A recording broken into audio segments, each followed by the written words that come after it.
At 85, David Allan Coe should be fading quietly into history, remembered as a controversial outlaw who lived too hard and spoke too freely. Instead, his name is back in circulation for a reason no one in Nashville expected. After decades of silence, exclusion, and quiet warnings, Coe is finally speaking without restraint. What he is revealing now does not celebrate a career. It challenges an institution that once defined country music itself. A life the system never wanted. David Allan Coe's story did not begin in music halls or radio studios.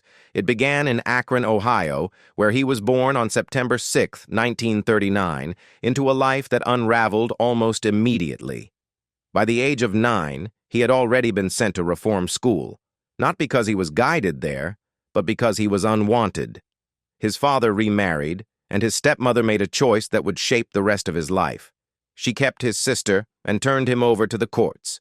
From that moment on, Coe stopped being a child and became a problem the system shuffled from one locked door to the next. His adolescence passed inside juvenile homes, reformatory schools, and eventually adult prisons. At Star Commonwealth for Boys in Michigan, discipline was delivered with paddles until hands bled. Running away only led to harsher confinement. Stealing cars was not rebellion, it was survival. By his late teens, Coe had already internalized a truth that would follow him for life. Authority did not protect him, and institutions did not offer mercy. They only demanded obedience. Inside prison walls, something unexpected happened. Music found him before freedom ever did.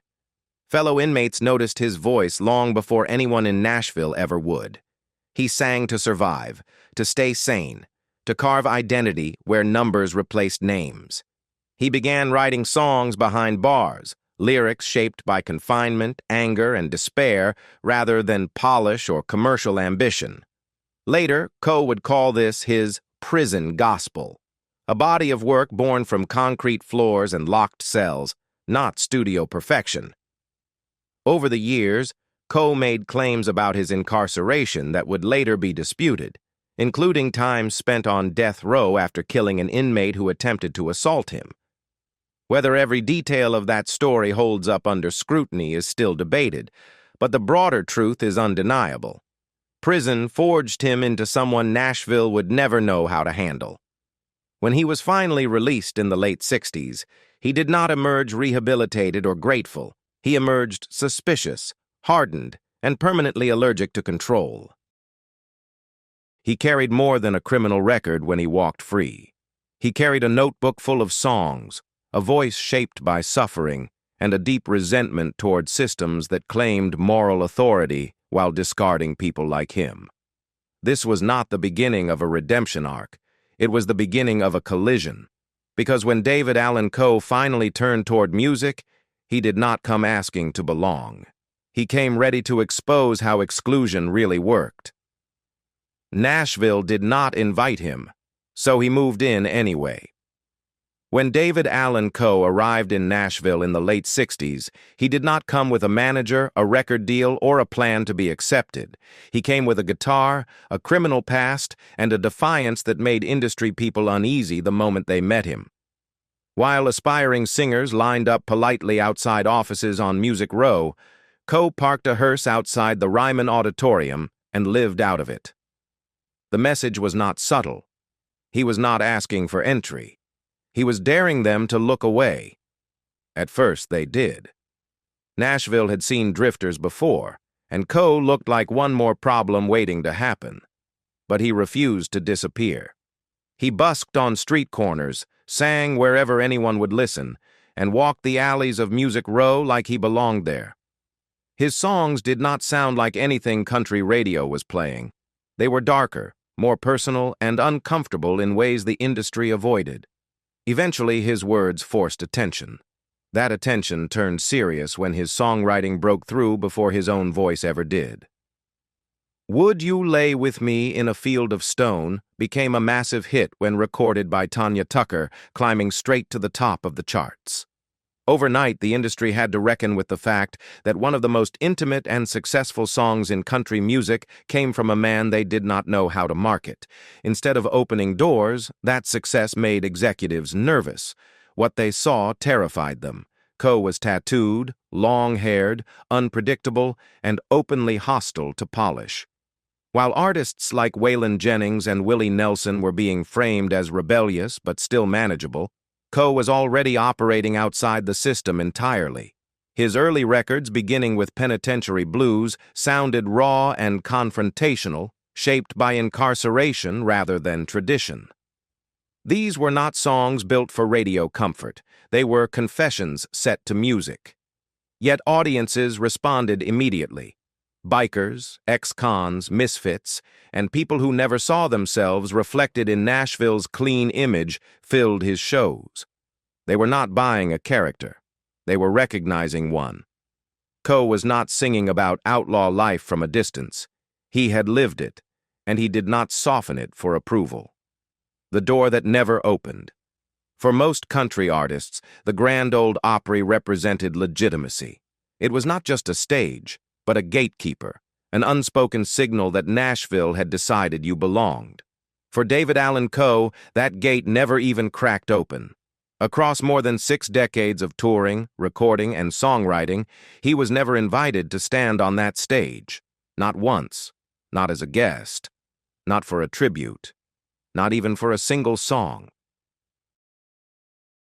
There was never an official explanation, only whispers that grew louder with time.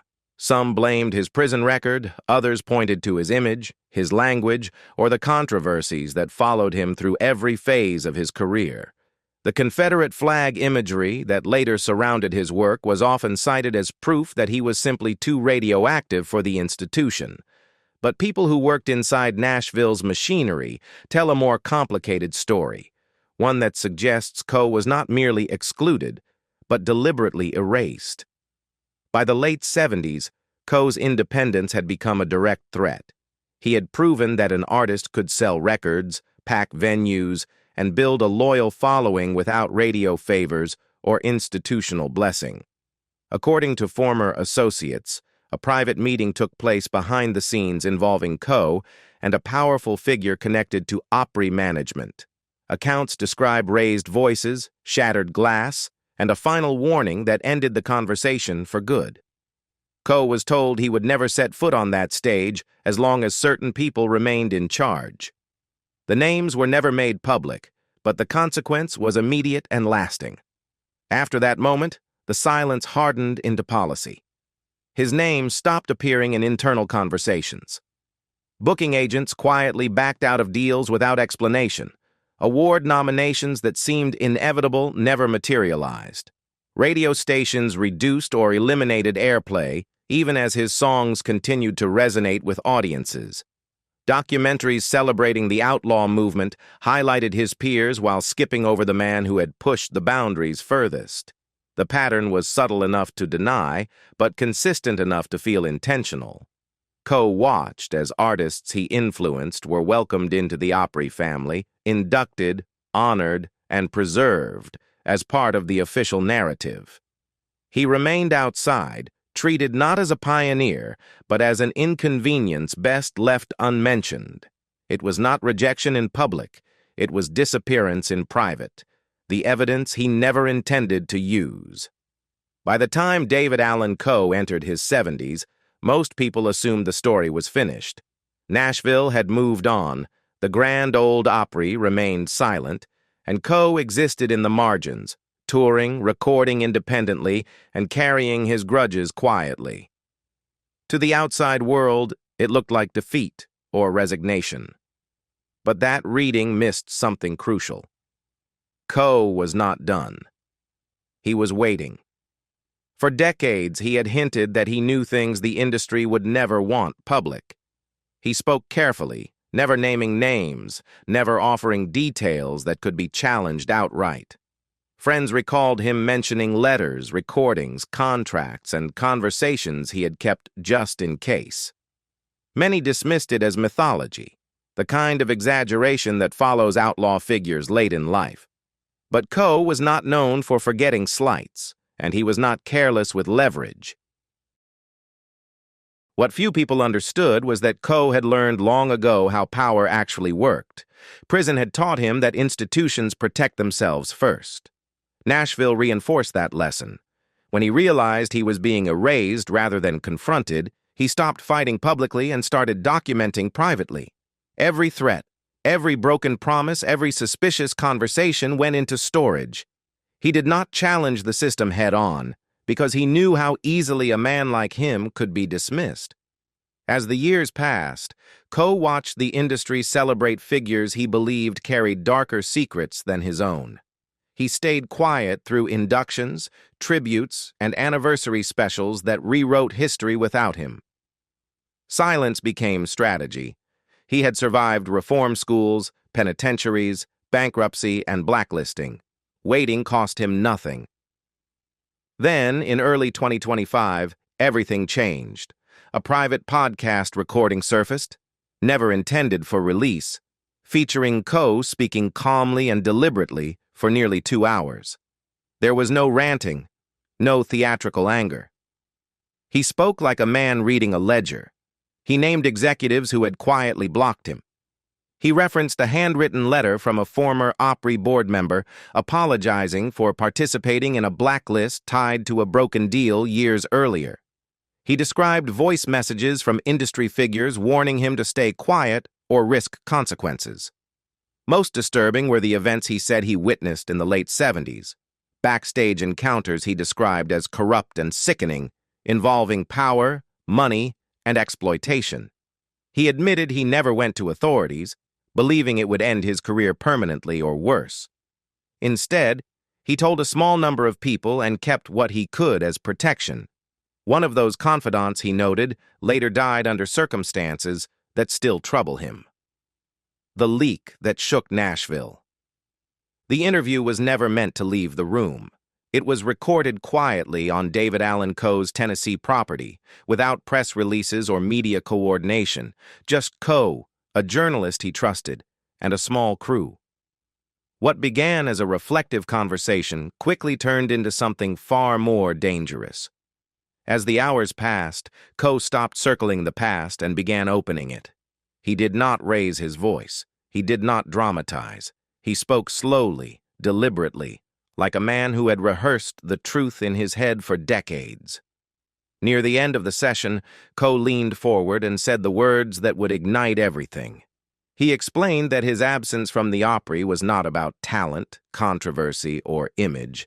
It was because he knew too much, because he refused to play along, and because he witnessed something involving one of their own that would have destroyed the institution if it had ever come out. The room went quiet. There was no argument, no follow-up question that could soften the moment. The statement sat there, unprotected. Within days, the recording leaked online. Once it escaped, there was no way to contain it. Clips spread across social platforms, stripped of context but heavy with implication. Viewers replayed the same lines over and over, dissecting every pause, every name Coe referenced. Country music forums erupted. Reaction videos multiplied. Younger audiences who knew Coe only as a controversial footnote suddenly began asking why his name had never been part of the official story. Nashville's response was immediate and telling. Major country outlets declined to cover the story. Radio stations ignored it completely. Artists closely tied to the Opry went silent, offering neither denial nor support. When the Opry finally issued a statement, it was carefully worded, emphasizing tradition and declining to comment on unverified claims. The silence did more damage than any rebuttal could have. Outside the industry bubble, the reaction was very different. Fans organized online under simple questions. Why was he never invited, and who decided that? Hashtags spread. People gathered outside the Opry house holding signs demanding answers. A handful of veterans from the outlaw era quietly stepped forward, confirming that blacklists were real and that questioning internal politics once came with consequences. A retired sound engineer admitted there were names never allowed in the building. The reckoning at 85. By the spring of 2025, what David Allan Coe had set in motion was no longer just a controversy. It had become a reckoning. The Grand Ole Opry, an institution that had spent a century guarding its image, was suddenly forced into defense. Quiet damage control began almost immediately. Public relations language was tightened. Old staff members were quietly removed. Whispers of internal reviews circulated through Nashville, though nothing was confirmed publicly. The mystique that once protected the Opry was cracking, and everyone could see it. Coe stood at the center of that collapse without celebrating it. At 85, he was not chasing late validation or begging for induction. His health limited his touring, and he knew time was not on his side. What mattered now was vindication. For decades, the narrative had implied that his absence from the Opry stage reflected his own excesses or lack of discipline. Now, that explanation no longer held. His story reframed the silence as politics, fear, and protection of power, not a lack of merit. The response from audiences was immediate and emotional. Streaming numbers surged as listeners rediscovered his catalog with new context. Songs that once felt like outlaw myth now sounded like testimony. Concerts that had long been confined to fringe venues sold out faster than they had in years. Younger artists openly cited Coe as an influence, not just musically but philosophically, a man who proved that survival outside the system was possible, even if it came at a cost. Coe himself remained measured. In his final public remarks, he said he never needed the Opry's approval, only the truth acknowledged. He described the blacklist as an attempt to erase him without confrontation, to let time do the work quietly. Instead, time had done the opposite. It had given him distance, evidence, and nothing left to lose. "They tried to kill me off without a funeral," he said. "Now I'm writing the eulogy for their image." There is a cruel symmetry in how his life unfolded. The child unwanted by his own family, beaten in reform schools and locked behind bars, lived long enough to outlast the institution that tried to pretend he never existed. Nashville's gatekeepers, once able to control careers through silence, found themselves exposed in an era where stories spread faster than denial ever could.